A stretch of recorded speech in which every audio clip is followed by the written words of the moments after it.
નવસારીના ગાંધી ફાટક પાસે આવેલી હેપી સ્ટે હોટલના બાથરૂમમાંથી યુવકનો લટકતી હાલતમાં મૃતદેહ મળી આવ્યો હતો।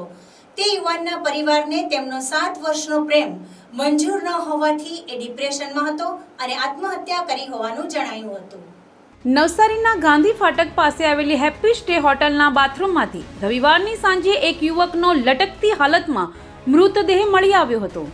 પ્રેમી યુવક અને તેની પ્રેમિકા હોટલમાં ગયા હતા। તે દરમિયાન પ્રેમિકાના દુપટ્ટા વડે બાથરૂમમાં જ પ્રેમીએ ગળે ફાંસો ખાધો હતો। પોલીસ પાસેથી મળતી પ્રાથમિક માહિતી અનુસાર યુવક સવારે 10:15 વાગે તેની મહિલા મિત્ર સાથે હોટલમાં આવ્યો હતો। યુવક સાંજે 5 વાગ્યા આસપાસ ઘરે જવા રવાના થવાનો હતો।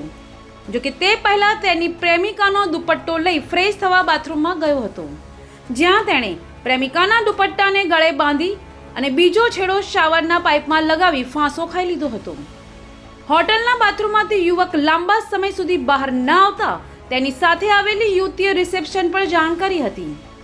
હોટલ મેનેજમેન્ટે તાત્કાલિક રૂમમાં પહોંચી બાથરૂમનો દરવાજો તોડતા યુવકનો મૃતદેહ લટકતી હાલતમાં મળી આવ્યો હતો।